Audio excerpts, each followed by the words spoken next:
Yesu Kristo yeebazibwe, bantu ba Katonda abalungi. Babuuzaako mu linnya lya Mukama waffe Yesu Kristo. Yesu Kristo ke kakubo akatono akatutwala mu ggulu, akalabibwa abatono ddala. Era Omwoyo Omutukuvu ye muyambi waffe kakubo ako. Era akakubo kano okumanya katono osobola okkalaba, era ffenna tusobola okkalabirako musizi. Yesu yayogera ku lugero lw'omusizi eyasiga ensigo.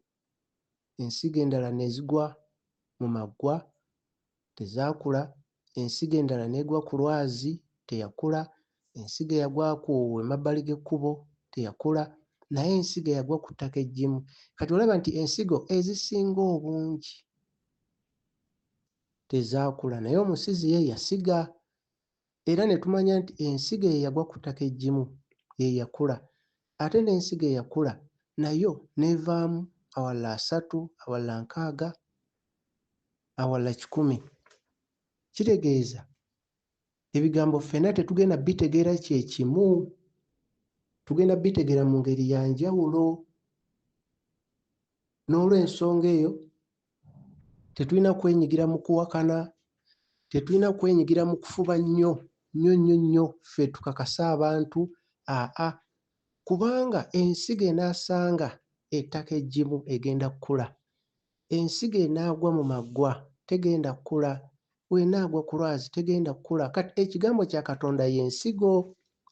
Kati ggwe ogenda kubeera ku muntu ofube nnyo ogambe ono muganda wange tulina ogenda ffenna mu ggulu, gw'ogamba ono bwazaalibwa mwenna, ensigo egudde ku ttaka eggimu oba egudde ku lwazi? Sooka weebuuze ekyo. N'olw'ensonga eyo Yesu Kristo ke kakubo akatono akalabibwa abatono. Buli omu asalawo ekkubo ly'akwata nga teri gwe bakase, era buli omu ky'asiga era ky'alikungula. Buli omu ky'asiga, waliwo abali ku kakubo akatono akagenda mu ggulu, waliwo abali ku kkubo eddene erigenda mu geyeena. Kati gwe olina kuba weebuuza muli oli ku kkubo ki? Kuba Sitaani yajja kukola byonna by'anaasobola akose na buli muntu akwetoolodde okulaba nti akuggya kakubo akatono naawe ogende ku kkubo eddene. Olunaku olwaleero tugenda gabanako ku bubaka, tugenda kuyiga ku ky'okuyiga ku bulamu bwa Yesu mu mmeeme, obulamu bwa Yesu n'ekirala. Ebintu bino bye twogera bya batono, nga bw'olaba Yesu bw'ayogera mu Matayo 13:11 n'agamba nti kubanga gw'oweereddwa okutegeera ebyama by'obwakabaka obw'omu ggulu, naye eri bo tekiweereddwa. Gw'oweereddwa okubitegeera, tobeerawo n'obuuza naye bano nga tebabitegeera, bali nga tebabitegeera. Gwe oweereddwa okutegeera, gw'abitegedde. Njogera kino kuba bino bye tugenda okwogera byama ebitamanyika buli omu, kubanga nzikiriza nti naawe awuliriza ebyama byo tobibuulira buli omu, naye waliyo aweereddwa okubitegeera. Waliwo gw'obuulirako, oba oluusi mwami wo oba oluusi mukyala wo nga muli kimu, era ye ng'omubuulira ku byama byo, ng'era ekibagatta ebyama ebyo ye bw'alaba ng'omwesiga n'ebyama byo n'amanya ddala omwesiga, ng'ebyama ebyo biraga nti omwesigwa. Kati naffe Katonda atuteresa ebyama bye okulaga nti ffe tuli baweereza be. Y'ensonga lwaki Mukama atwesiga n'ebyama bye, kubanga ffe tuli baweereza be. Nga Pawulo w'ayogera mu Bakolinso 4:1 n'agamba ffe tubaweereza ba Kristo era abaweereza ab'ebyama bya Katonda. N'olw'ensonga ebintu bye tugenda okwogerako bino byama, tebabisoma mu Bible College, tebiri mu theology, tebiri. Era n'oli ne waabiwulira oba kadino oba paapa oba bishopu, muli asigala alina ebibuuzo bingi nnyo era afuna n'obuggya. Era nga Yesu bwe yali, ekintu ekinene ennyo ekyayawula Yesu ku bantu abalala bonna, yamanya ebyama bya Kitaffe. ekyayawula abaweereza bonna bwe tula mu Bayibuli baalina ebyama. Kabeere Daniel, olaba Daniel 2:28, Daniel agamba kabaka, amugamba nti waliyo Katonda ow'eggulu y'abikkula ebyama, naye ng'ebyama ebyo tabikkula ku kintu kirala kyonna, abikkula ku bwakabaka bwe. Ebyama bya Katonda tebiba ku kintu kirala wabula bwakabaka bwe, era ebyama ebyo biba biyamba oyo ayagala okutegeera obwakabaka bwe. Era olaba ne Daniel 2:47 ne kabaka atuuka n'akkiriza n'agamba mazima ddala ategedde waliyo Katonda abikkula ebyama. Era ebyama ebyo nga gw'obeera n'ebyama byo, oyo gwe weesiga n'ebyama byo, bwe mba musinkanye mu emitima gyammwe girowooza ku byama ebyo ebibagatta. Kati ne Mukama Katonda mu kusala omusango, Katonda agenda kusala emisango gye, ebyama by'emitima gy'abantu nga bw'ola mu Baruumi 2:16, Katonda agenda kusala emisango egy'ebyama by'emitima gy'abantu. Kale katandika obubaka obwaleero, obubaka olwaleero bwe tugabana ekyokuyiga ku bulamu bwa Yesu mu mmeeme, ekyokuyiga. Era nannyini bigambo bino agenda bitegeera kubanga ffe tetuli ba nsi, naye bino biweebwa abo abatali ba nsi. Obulamu bwa Yesu Kristo, ekigambo kye yayogera n'ebikolwa bye byonna byonna by'alina eky'omuwendo ekyokuyiga eri emmeeme enoonya amazima. Buli kikolwa Yesu Kristo kye yakola, buli kigambo bigenda kutuukirizibwa mu mmeeme. Nga bw'olaba nti Yesu Kristo yajja mu nsi eno n'azaalibwa, kakati Katonda atulaga nti munda mu ffe yateekamu ensi nnamba. Ekyo tukiraba mu Ecclesiastes chapter 3:11, Omubuulizi 3:11. Katonda yateeka ensi mu mutima gw'omuntu. Kati ensi eyo eri mu mutima gw'omuntu, Yesu Kristo agenda kujja omulundi ogwokubiri. Nga bwe yajja omulundi ogusooka mu nsi n'azaalibwa n'aba n'omubiri, agenda kujja mu eyo ensi eri munda mu mutima gw'omuntu. Kati ekyokuyiga byonna Yesu bye yakola, bye yayogera, ebikolwa bye byonna byonna agenda kuzaalibwa munda mu mmeeme emunoonya. Olwo byonna bye yakola biddemu bituukirire. Nga bwe byatuukirira ku nsi, bituukirire munda mu mmeeme eyo enoonya amazima. Kyekyokuyiga kye tugenda okwogerako leero, nga buli kye yakola, nga bw'olaba bwe tulaba ekyamagero ekyogerwa ne bagamba Yesu Kristo n'akola wayini. Okwo lwali lugero ng'amakulu gakwekeddwa, nga wayini akiikirira enjigiriza. Wano ku nsi ne balaba era bo ne bagamba akuze wayini, naye nga kabonero nti agenda kujja munda mu mmeeme emunoonya aleetemu enjigiriza empya. Nga buli muntu eyafuna ku wayini eyo n'agamba naye ono wayini nga wanjawulo, nga mulungi ate bamusembezzaayo, n'emmeeme eyagala amazima egenda kutuuka egambe naye n'enjigiriza nga yanjawulo. Lwaki gye basembezzaayo? Akabonero akalaga nti enjigiriza eno okujja tuli mu kumaliriza, yeesembayo. Nga wayini bwe yakolebwa ng'embaga eri mu kuggwa. N'olw'ensonga eyo bantu ba Katonda abalungi, kati ekyokuyiga ekiri awo ti munda mu mmeeme emunoonya. Nga bwe yakola wayini ali mu kuleeta enjigiriza empya, era ne mu mmeeme eyo munda omuntu mu mmeeme ajja agamba naye n'enjigiriza nga yanjawulo. Nga bali abaali ku mbaga bwe bagamba naye ono wayini nga wanjawulo. Nga Yesu Kristo wano ku nsi bwe yazibula amaaso gaabo bamuzibe ne bagamba ndaba, abadde muzibe n'agamba kati ndaba. Naffe mu mmeeme oyo Kristo bw'ajja munda mu mmeeme yazibula amaaso, nga bw'olaba mu Yokaana 9:39 n'atuzibula amaaso ffe abaali bagoberera amadiini ne bannaddiini n'obulombolombo bw'eddiini. Olwayo ne tugamba nedda, tulaba. Kati tulaba tetukyali bamuzibe, kubanga luli twali bamuzibe nga tugenda bugenzi tugoberera bugoberezi, nga bakugamba bugambi jangu mu chaachi bagiyita watoto. Nawe ng'ogenda mu watoto ng'olaba enteekateeka yaabwe, olaba bali organized, balina enteekateeka nnungi, n'ogenda osabireyo olw'enteekateeka. Naye Yesu Kristo wazibula amaaso munda mu mmeme zaffe ne tugamba sooka oleke. Mu masabo gye bakunyenyeza ensaasi babayita bazzukulu ne bayitaba ne bafuuka baana. Ate watoto nakyo kitegeeza baana, n'otandika okugamba sooka oleke, oba ono naye abayita baana. Olwo ne tuzibuka amaaso ne tutegeeza naye abayita batooto baana, ategeeza mu mwoyo y'abazaala bonna. Ate ne tulaba nti omuntu wagenda mu kkomera abeera mu sseero. Ate era nabo ne babagamba bakole sseero, buli omu abe ng'alina sseero gy'alimu. Ne tumanya nti sitaani anoonya bujulizi nti bano baali mu makomera ge, kyebava bagiyita sseero, kuba sseero liba kkomera. Kati Yesu ye azibula amaaso gaffe. Kiri kye yakola ku nsi ali mu kikola munda mu mmeeme zaffe. Ali mu kikola munda mu mmeeme zaffe, tukirabe tugambe bwe kiti bwe kiri. Naye nga bino byabatono era ensi tegenda bitegeera, wabula abo abatali bansi bagenda bitegeera.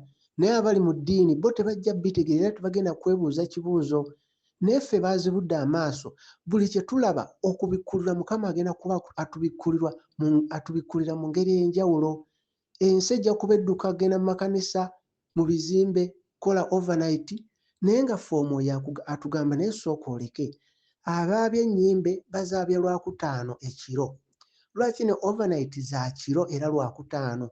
Kati ye omwoyo abaatubuuza ani yateekateeka ekyo overnight zibe za Lwakutaano n'eryo abaabya ennyimbe za Lwakutaano? Naye ali mu ddiini ekyo tayinza kyebuuza, yajja gabuga nze ngenda mu overnight. Naye ng'omulabe ye yayagala bali babeere mulumbe Lwokutaano ekiro, naawe ng'oli bweru, ng'oli mu kunyeenya mutwe, ng'oyogera nnimi, nga mwenna musinza y'omu, kuba ye yateekateeka nga bw'ayagala ensi ebeere.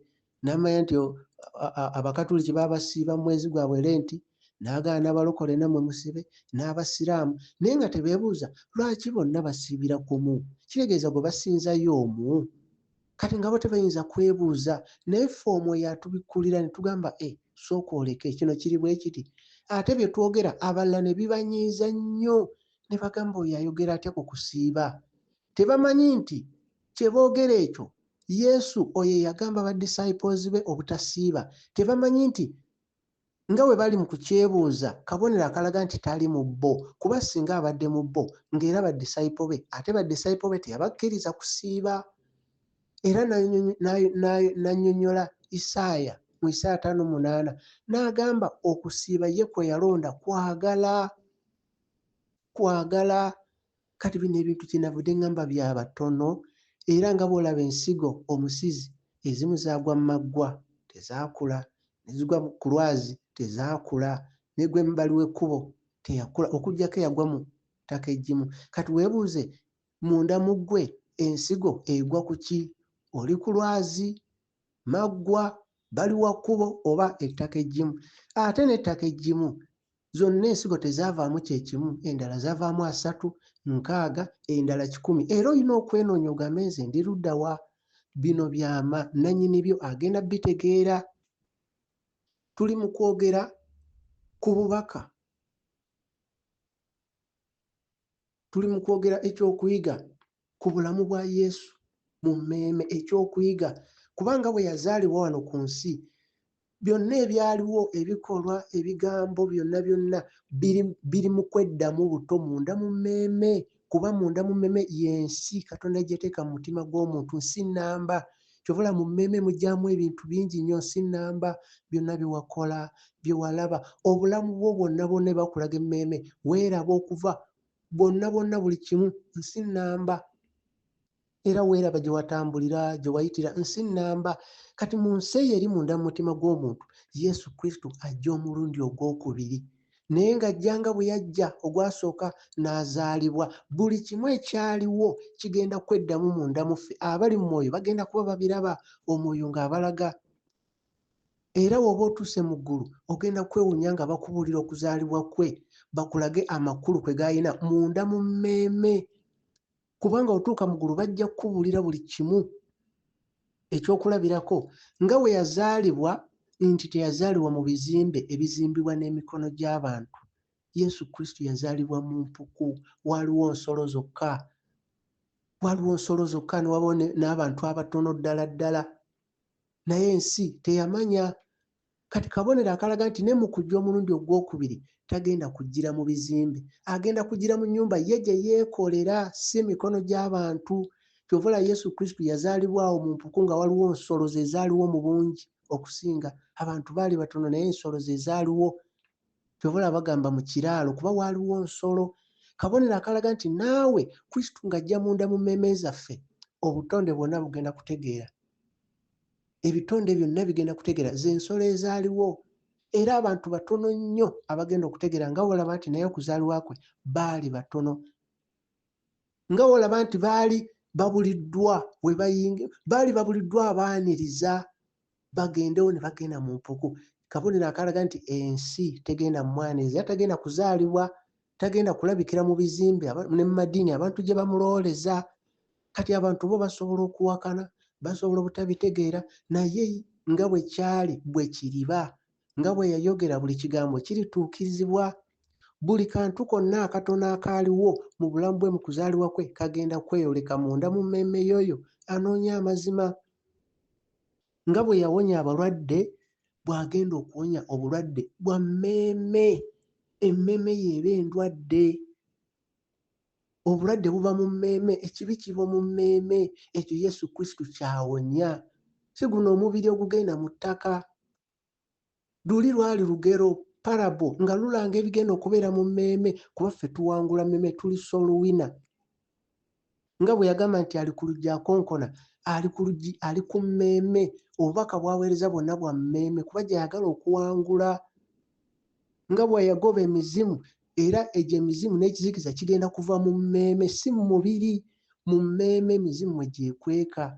Byonna byonna ebyo Yesu bye yakola ne bye yagamba bigenda kutuukirira munda mu mmeeme y'oyo anoonya amazima. Kakubeere kuzuukira, okuzuukira kugenda kubeera munda mu mmeeme, kuba Katonda yatonda Adamu n'abeera emmeeme ennamu, omuntu n'abeera emmeeme ennamu. Adamu yalya ku muti guli n'afa, kuba Katonda yagamba onaalya ku muti ogwo ojja kufa, ogw'okumanya obulungi n'obubi. Kati okufa okwo kwali mu mmeeme, era Kristo kwe kuzuukira kwaleeta mu mmeeme. Bantu ba Katonda abalungi, era Kristo Adamu wakubiri mu mmeeme, kuba Adamu omuntu yafuuka emmeeme ennamu. Buli kantu ke tulaba nga akatono, ebikolwa bye, bye yayogera, byonna bigenda kutuukirira munda mu mmeeme. Nga bw'olaba nti kubanga jjukira we yajja ku nsi n'azaalibwa omulundi ogwo, byonna bye yakola byali biranga okujja kwe okwokubiri. Nga bwe yazaalibwa kasi mu nnyumba ezimbiddwa emikono gy'abantu, kuba yazaalibwa mu mpuku nga waliwo nsolo, abalunzi wasulawo nsolo zaabwe mwe basuza. Naffe agenda kulabikira munda mu ggwe, si mu nnyumba eyakolebwa emikono gy'abantu. Era nga wolaba nti ebisolo bye byasooka okumanya okusinga abantu bangi nnyo nnyo nnyo, naye ebisolo ebyaliwo byamanya era byo ne bisanyuka. Kabonero akalaga nti ebitonde byonna byo bigenda kumanya ng'ali mu kujja ogwokubiri, nga n'abantu bangi tebalina kye baategedde. Era nga bw'olaba nti ekyokulabirako, nga bw'olaba nti teyazaalibwa mu lubiri lw'abakabaka oba kale abagagga b'ensi, abantu ab'omuwendo ennyo ku nsi. Teyazaalibwa eyo oba mu malwaliro ag'amaanyi ennyo, eyo si gye yazaalibwa. Kabonero akatulaga nti okujja kwe ogwokubiri tekugenda kusuubirwa kuva eyo mu b'ebitiibwa ab'ensi eno. Wabula mu ba wansi abasembayo, ensi betasuubira. Buli kimu kye yatandika wano ku nsi agenda kimaliriza munda mu mmeeme. Nga bwe yali ku musaalaba n'agamba kiwedde, naffe mu mmeeme agenda kutuukiriza byonna, era addemu ayogere munda mu ffe nti kiwedde, era ffe essanyu tusanyuke nga tukimanyi nti kiwedde, nga tulabye byonna nga bigenda mu maaso munda mu mmeeme yaffe, ffe tukimanyi nti kiwedde. Bantu ba Katonda abalungi, nga bw'olaba nti okuzaalibwa kwe kyali kyama. Abo abaali bakimanyiiko abasuubirwa, abo abaali bakimanyiiko abaali bamanyi nti mu bo ajja eri ensi, naffe abana abakimanyi nti muffe ajja eri ensi, ffe tugenda okukimanya, naye ensi tegenda kimanya. Nga wolaba nti mu kuzaalibwa kwe bamalayika baaliwo bayitirivu nnyo ng'abajulizi, era ne batendereza ne basinza. Naffe ng'ajja mu ffe, azaalibwa mu ffe, bamalayika we bali ng'abajulizi abayitirivu, we bali bayitirivu ng'abajulizi, era nga bamulaba bamusanyukira, era nga bamulaba munda mu ffe.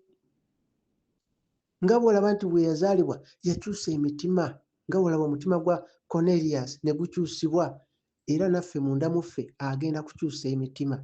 Teri kipya kyagenda kukola, okuggyako kye yakola kye kigenda okutuukirizibwa, kuba ye ekigambo kye n'ebikolwa bye biramu leero n'enkya na luli. Era eri ezo emmeeme ezigenda okuzaalibwa mu mwoyo ajja kwogera nga bwe yali ku musaalaba nti kiwedde, era bo bajja kumanya nti kiwedde, bategeere akaseera keeko. Munda bo bajja kumanya munda mu mmeeme nti agambye kiwedde, era nga kiwedde ng'ategeeza nti omulimu ogw'ettendo ogw'okulokola emmeeme kiwedde.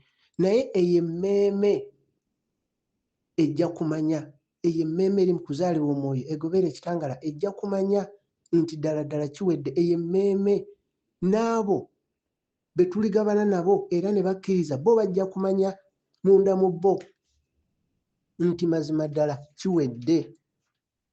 Bantu ba Katonda abalungi, bino byama era bya batono, si bya buli omu. Era byolaba ebyayogerwako, kati nga wolaba ebyogerwako mu Luka 2 kuva emu paka nga oba 10 awo, byonna byonna bigenda kutuukirira, kuba awo baali boogera ebyaliwo. Byonna byonna eby'okuwandiika abantu, byonna byali birina kye bitegeeza. Era ne Katonda otwesiga n'ebyama bye nakyo kirina kye kitegeeza. Atwesize n'ebyama bye, tubibuulire abo abamunoonya mu mwoyo ne mu mazima. Kubanga ye agamba nti mwenna mujje abazitoowereddwa, abaggyeko omugugu ogwo oguzitowa, abawe ye ekitazitowa. Ye omulimu gw'agenda otuwa gwo teguzitowa, kubanga ye watuggyako obuzito, emmeeme ye ezitoowererwa. Ekibi kyonna kibeera mu mmeeme, emizimu gyekweka mu mmeeme, kati emmeeme ye eba yeetisse.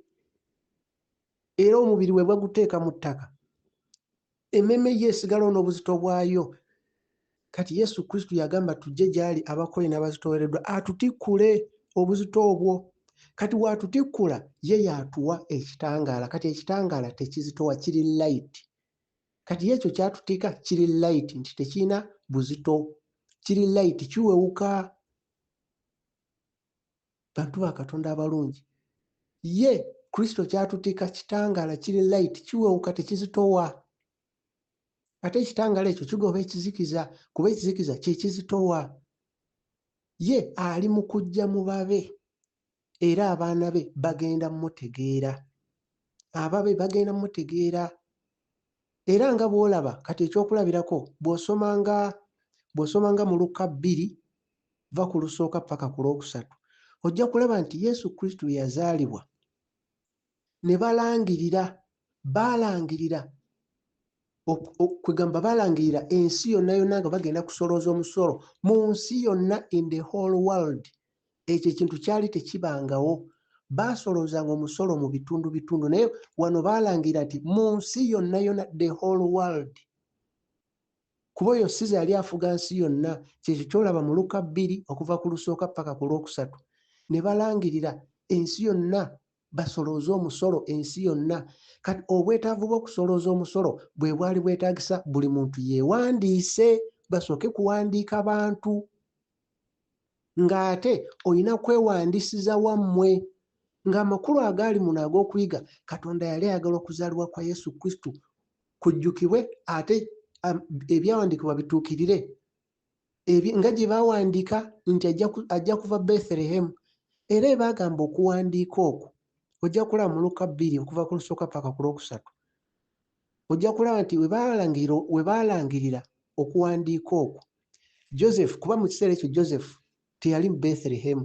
Joseph n'agenda n'ava e Galiraaya n'afuluma Nazareth n'agenda mu Judea, awo n'agenda mu Bethlehem, ekibuga kya Dawudi. okutuukiriza ebyawandiikibwa. Kati bali balaba nti bo bali mu kulangirira kusolooza musolo bawandiike abantu, naye nga kaalina kabonero nti okuzaalibwa kwe waliwo ekitandise eky'omuwendo ekitabangawo ti abantu bonna mu nsi kati beetaaga okuwandiikibwa. Era ekyo kyakola na kinene okutandika okubala emyaka nga batandikidde awo Yesu okuzaalibwa, kuba waliwo okuwandiika nga kwali mu nsi yonna yonna.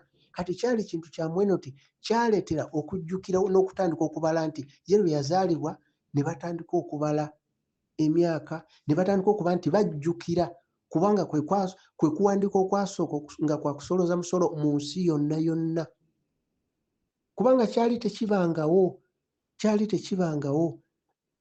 Kati bino byonna bantu ba Katonda abalungi tuli mu kubyogerako, otegeere nti Yesu Kristo ebigambo bye, ebikolwa bye byonna bigenda kutuukira munda mu mmeeme zaffe. Ensi yo ng'ekyayogera birala, ab'amadiini nga bali mu kuzimba, bali mu kugaziya buweereza, bali mu kukola kino na kiri. Ab'omu mwoyo bo mu mmeeme nga bali mu kuzaalibwa mu mwoyo, nga banaagenda okutuuka mu maaso ga Katonda.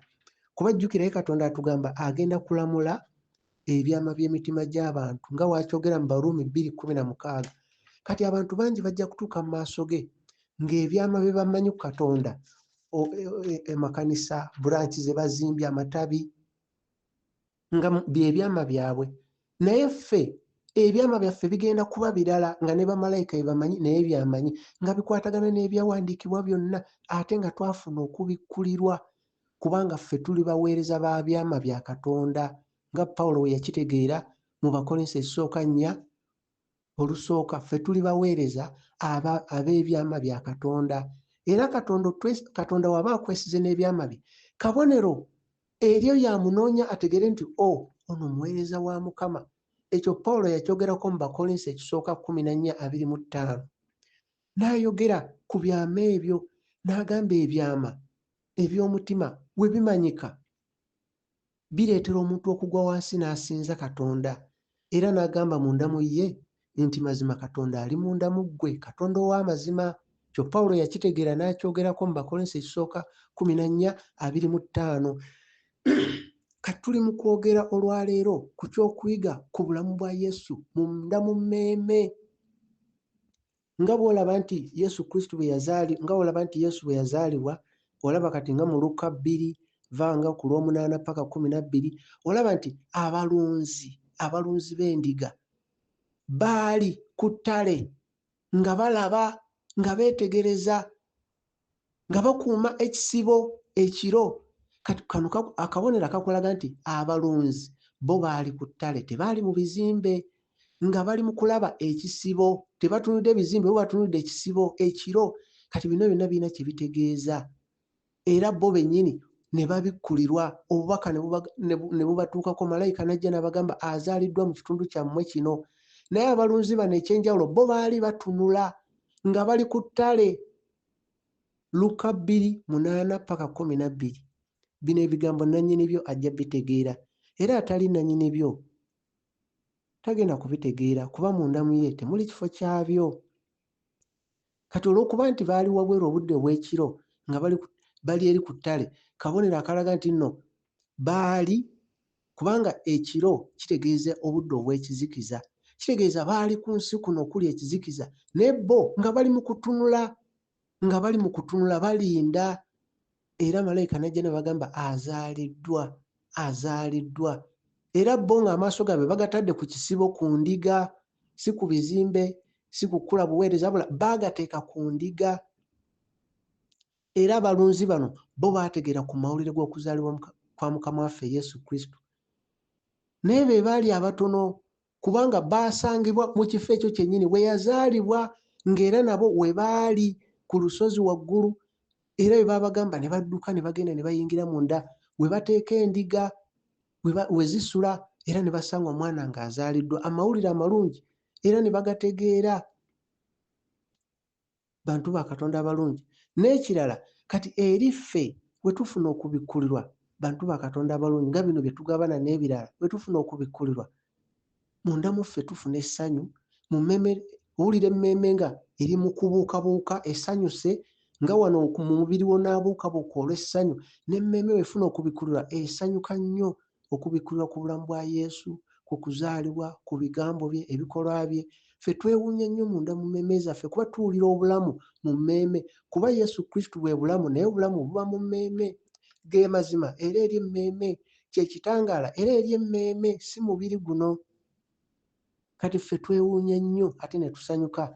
Naye ate bo bamalayika, ate bo bwe bawulira okubikulirwa kuno bo ate tebeewuunya kubanga bo bali wamu naye, bino ebigambo bo babimanyi, ate bo si bipya gye bali bamalayika, wabula bo bamalayika bo kye beewuunya nti mu kuzaalibwa kwa Yesu bo beewuunya okwekakkanya Katonda bw'akola n'ajja mu mubiri gw'omuntu. Beebuuza omuntu y'ani?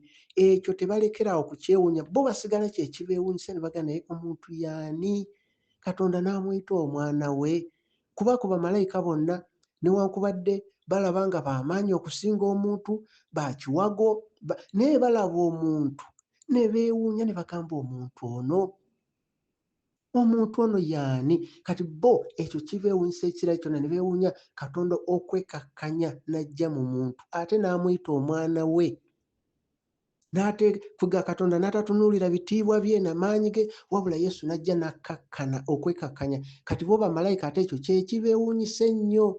Kati ffe bwe twogera ku kuzaalibwa kwe, nabo lwe bakuwulirako bo basinga kwewuunya kwekakkanya kwe yakola, ne beebuuza naye omuntu y'ani? Era bino byonna bye tukola abantu ba Katonda abalungi, bamalayika we bali ng'abajulizi. Lwe lufu lw'abajulizi olwogerwako Ebbulaniya 12 olusooka. Tulina olufu lw'abajulizi olwetoolodde be bamalayika nga we baaliwo mu kuzaalibwa ne baba bajulizi, era n'olwaleero bajulizi nga munda mu ggwe oli mu kuzaalibwa omwoyo kuba Kristo mwoyo, era bo bajulizi. Era njagala kukubuulira nti nga bw'olaba nti Kerode yali mukulembeze wano ku nsi, naye bwe yawulira okuzaalibwa kwa Yesu, abasajja nga bazze abagezi nga bamubuuza nga bamugamba mu kitundu kino twaze tugoberere emunyeenye, Kerode teyabuusabuusa nti omwana teyazaaliddwa, wabula ye yateekawo tteeka asaanyeewo omwana. Kaali kabonero akalaga nti ab'ensi bo bagenda kukozesa tteeka okusaanyawo oyo ali mu kuzaalibwa munda mu ggwe. Naye nga Kerode we yamaliriza, ng'etteeka we litaasobola kutta mwana, era ekyo kigenda kutuukirira munda mu abo abanoonya mu mwoyo ne mu mazima, era tekigenda kutuukirira. Kerode n'asalawo atta omwana naye nga kyayagala amawulire ago galeme na kutambula. Naye nga Kerode we yamaliriza n'etteeka lye, omwana tebaasobola kumutta. Naawe ali munda mu ggwe oba onoonya mu mwoyo ne mu mazima, tebagenda mutta, tebagenda muyimiriza kuba ye ensi gwe yagala okutta. Kikyo Mukama kyatulaga mu kubikulirwa 12 olusooka n'olwokubiri, ng'alaga omukyala oyo ng'alumwa ng'ayagala kuzaala, naye nga Sitaani dragoni ogusota nga gulinza okunyakula omwana oyo, naye olwamuzaala bw'ati Katonda n'amutwala n'amutuuza ku ntebe ey'okubeera kabaka. Kati ekyo kye kigenda mu maaso munda mu ffe, kye kigenda mu maaso munda mu ggwe anoonya mu mwoyo ne mu mazima. Era obubaka bwe buti butulaga Katonda atwagala era atuwa obubaka nga bwa biseera ebyo. Bangi bagenda kubuusabuusa bye twogera, bajja kubuusabuusa naye tebagenda kuvaayo kuwakana nti tebyaliwo. Nga bw'olaba Kerode teyawakana nti omwana tagenda kuzaalibwa, wabula ye yateekawo tteeka alabe engeri gy'asaanyaawo ekyo n'amawulire ago okutambula. Kati naffe bino bye twogera, Adamu yali wa kitangaala, kiri bwe kiti, emmeeme eri bweti, byonna ebyo ensi tegenda biwakanya mbu oba bya bulimba, wabula egenda kunoonya ngeri gy'ebisaanyaawo abantu baleme biwulira. Sitaani nga bwe yakolanga nakati bw'akola. Kati Yesu ye kwe kutuwa okubikulirwa tulabe enteekateeka za Sitaani, era tugume tumanye nti nga bwe yawangulwa era bw'agenda okuwangula, era ali mu kuwangulwa. Nga bw'olaba n'okuzaalibwa kwa Musa, Sitaani yalwana nnyo, abaana bangi ne battibwa nga Sitaani ayagala battiremu ne Musa, naye Musa tebaasobola kumutta. Era ng'ekyali kyagala okutisa Musa tteeka, nga bataddewo etteeka balagidde abaana bonna abazaalibwa, bagambye n'abazaalisa batte abaana bonna. Ebyo byonna byakuyiga. Kati obubaka bwa leero tubadde tulaba ekyokuyiga ku bulamu bwa Yesu mu mmeeme. Kati Yesu Kristo ye munda mu mmeeme yaffe byonna bye yakola bigenda kuddibwamu munda mu ffe era ffe tugenda bitegeera era bigenda kuba byama ku mitima gyaffe. Nga bwe ne tunaaba tusinkanye ne tumusinkana Mukama waffe, gwe ebyama mu mutima gwo ebikugatta naye bye bigenda okukuleetera omulabe osimayiringe, owulire mu mutima essanyu. N'abalala badde mu ddiini bo bajja kuba bamanyi olunaalaba Yesu nga balengera oba bamalayika abanyenya omutwe n'abantu mu ggulu nga banyenya omutwe kumukumu nga basaba oba nga boogera mu nnimi. Bo nabo bye byama ebigenda okubeera mu mitima gyabwe. Naye buli omu kye yasiga ky'alikungula era obutamanya tebukugisaako musango. Kabawakane, kabakole batya ng'era Kerode bwe yali, ng'era Abafalisaayo bwe baali. Naye ekigambo kye kigenda kutuukirira nga bwe kyali era bwe kiriba. Mukama abakuume, mwebale kumpuliriza.